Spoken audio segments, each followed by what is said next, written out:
Good morning. It is Tuesday, the 2nd of June. I'm Maeve McMahon and this is Europe Today, your morning hit of European news and analysis, live here on Euronews. Coming up, after talks last night, EU institutions reached a deal on what could become the bloc's toughest migration rules to date. Known as the so-called Returns Directive, the regulation would expand deportation powers for member states. Some fear Brussels is adopting elements of the US approach to migration enforcement. By the way, on the trade front, MEPs on the European Parliament's Trade Committee will be voting today on the Turnberry Tariff Agreement covering transatlantic business. Valued at $1.68 trillion, the vote is expected to pave the way for final ratification and implementation of the much-debated deal. And after 2 months of haggling, Mette Frederiksen will soon return as the Danish Prime Minister for her third term. Her four-party centre-left coalition consists of her Social Democrats, the Moderates, the Green Left and the Social Liberals. The government's priorities will be presented today, while ministers will be named tomorrow. Plus, the EU has condemned what it describes as Russian pressure on Armenia ahead of parliamentary elections taking place this Sunday. Brussels pushed back after Moscow suggested Yerevan should hold an immediate referendum to leave the Russian-led Eurasian Economic Union. But first, Iran has suspended peace talks with the US until Israeli operations in Lebanon come to an end. In response, Donald Trump now says that Hezbollah and Israel have agreed to de-escalation to scale back fighting. Oil prices had surged just yesterday by more than $3 a barrel. Now, shortly we'll cross live to Lebanon, which was drawn into the conflict in early March when Hezbollah began launching rockets into Israel. But first, let's get the latest from Euronews' regional correspondent, Jane Witherspoon. Jane, good morning. Just tell us, what is the latest? Bring us up to speed. Good morning. This really is a tale of two sides, with each saying completely different things. President Trump said yesterday he couldn't care less whether the peace deal talks with Iran continue or whether they fail. That said, he still is playing mediator of sorts and peacekeeper of sorts. He announced that he has spoken to Hezbollah via intermediaries and secured an agreement that it would not attack Israel. He did, of course, take to his Truth Social and he wrote, "I had a very productive call with Prime Minister Bibi Netanyahu of Israel, and there will be no troops going to Beirut, and any troops that are on their way have already been turned back." Jane, is this just tactics, though? Could we really see more escalation?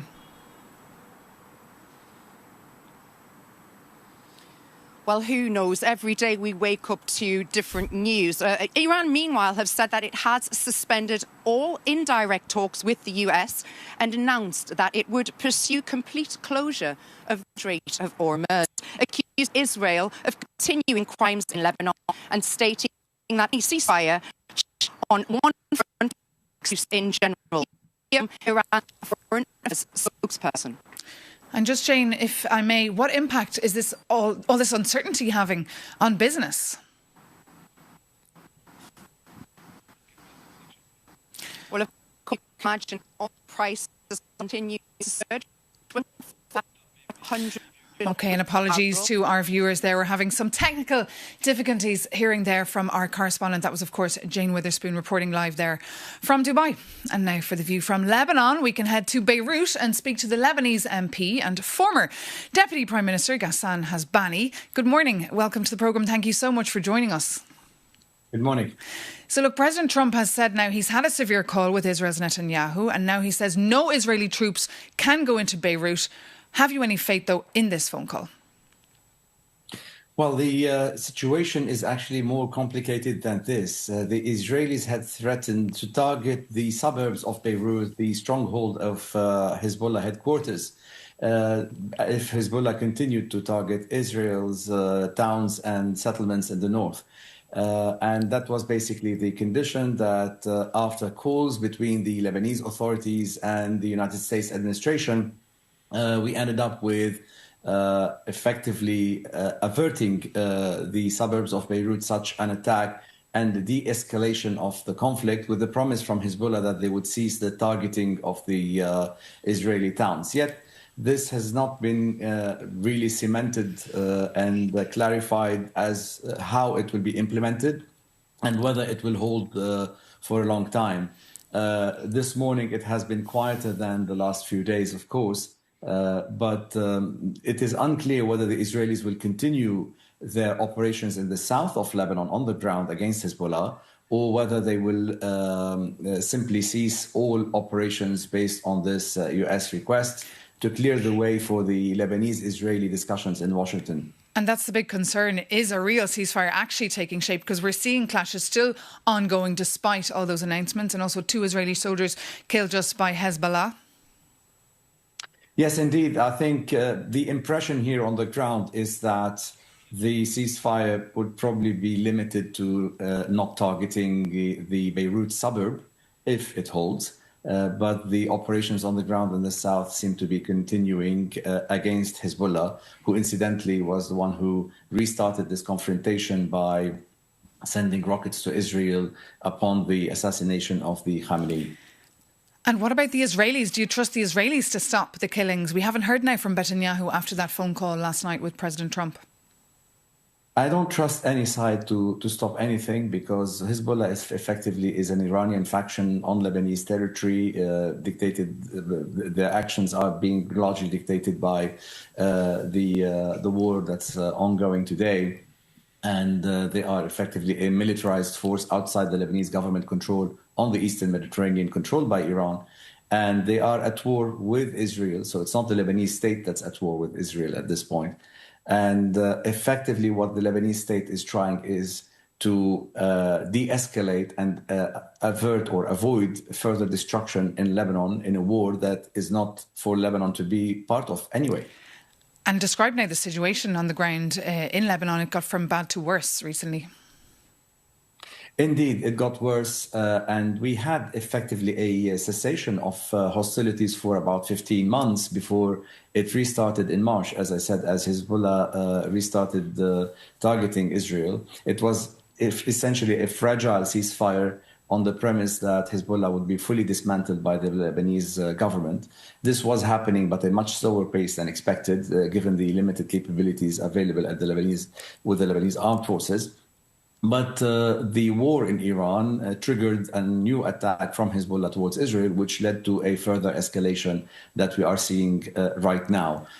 So it's very difficult to tell how this will end, but it is very important to know that the Lebanese government has announced Hezbollah to be an illegal entity, the military activities of Hezbollah to be completely illegal.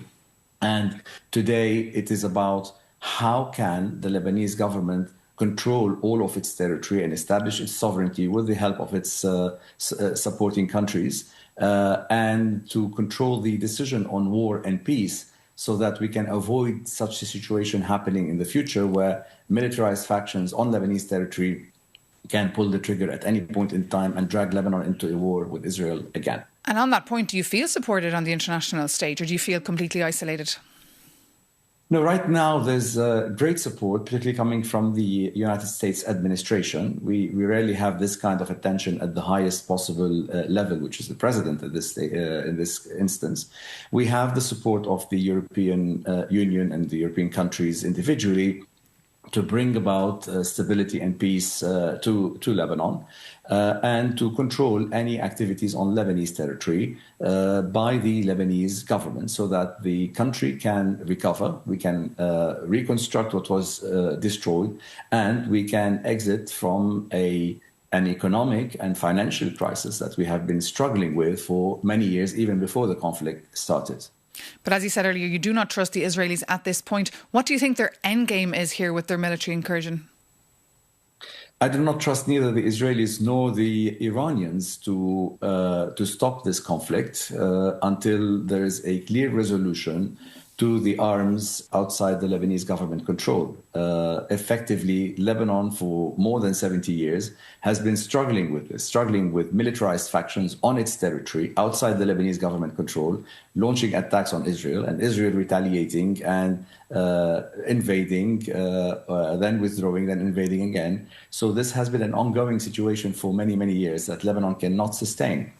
So basically, what we need to have is stability in Lebanon and the Lebanese government in full control of its territory so that it would be part of the international law and protected by international law.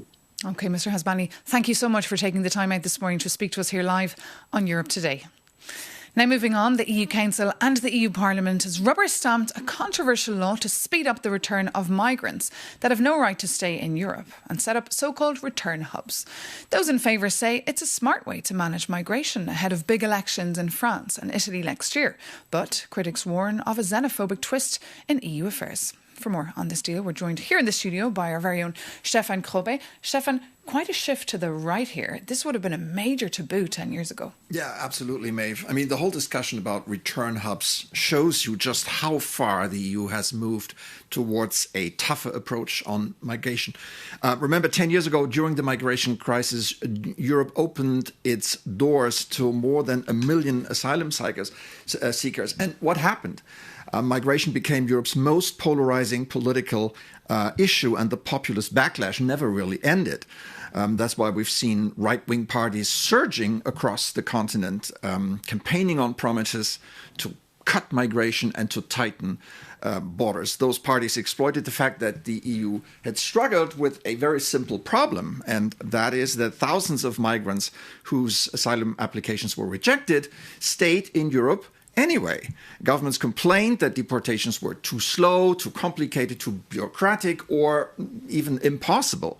Now Brussels wants a long-lasting solution, the return hubs.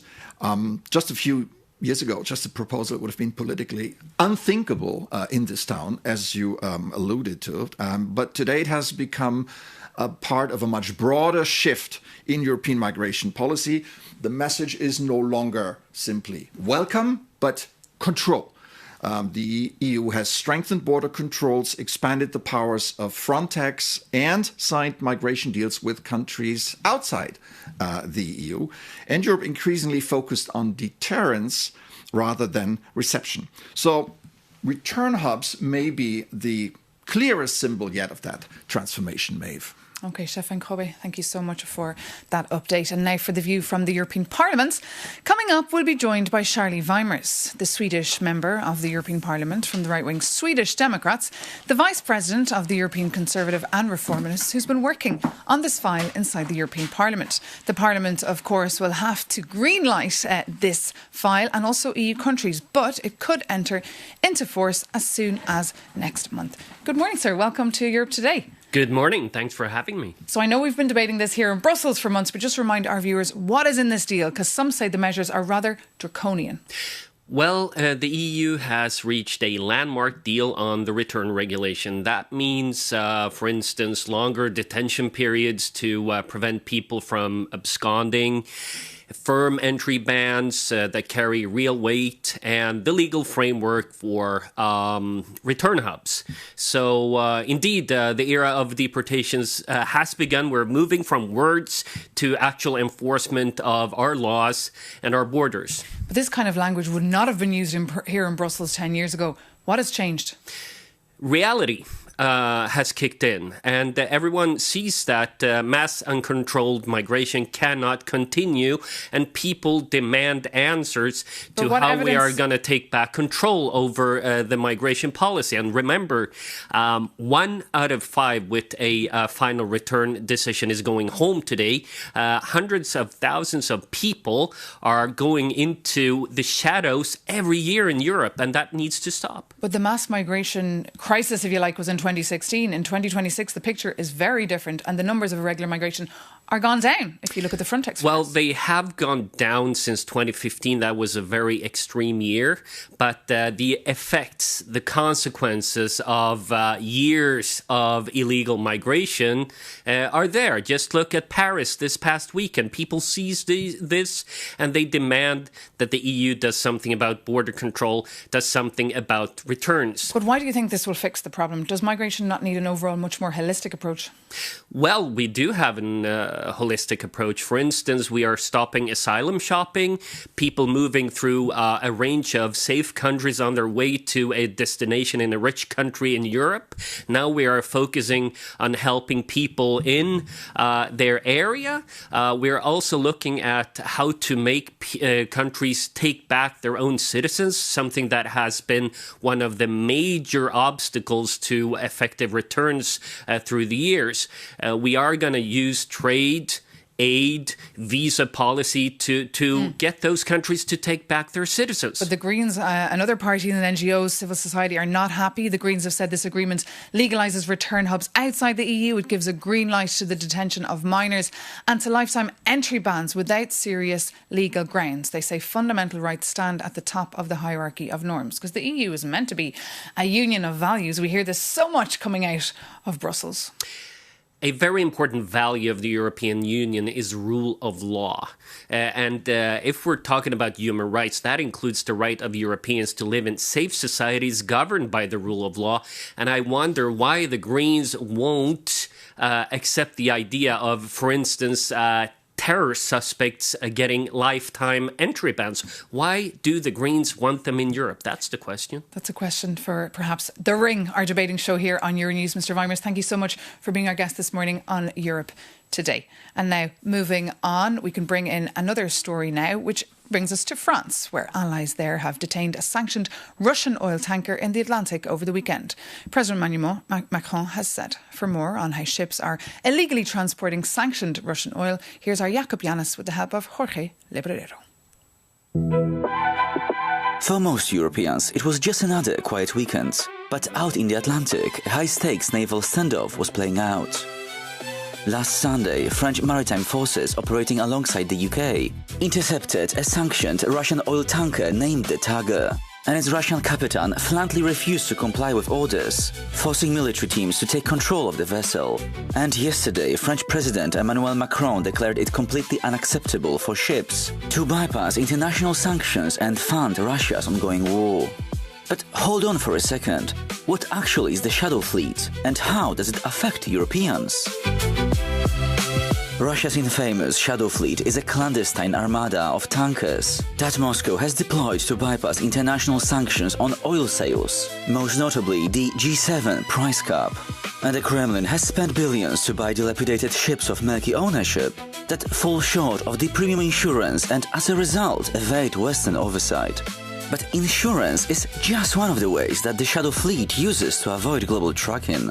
Take a look. These ghost vessels manipulate the registration, switch flags to jump from one jurisdiction to another, transmit falsified GPS data, or turn off their transponders to become invisible at sea. Finally, they rely on the oldest trick in the book, moving their oil cargo between ships to mask its true origin before it ever reaches port. And yes, the EU, through successive packages of sanctions, has blacklisted over 600 of these shadow vessels. But the years-long crackdown has turned into a frustrating game of a whack-a-mole, which simply means that the moment one ship is designated, another emerges from the dark. Which might seem like fun, but for Europeans, this is not just a financial game of cat and mouse. These vessels are in extremely poor condition, making them an environmental ticking clock for a catastrophic oil spill on European shores. Also, a tanker thought to be a part of the fleet has been caught in the Baltic Sea, dragging its anchor to damage critical undersea cables. And historically, global maritime laws were written to protect free trade under the premise of innocent passage. But, as you can see, there is nothing innocent in how Russia uses these rules as a shield to fund its war machine.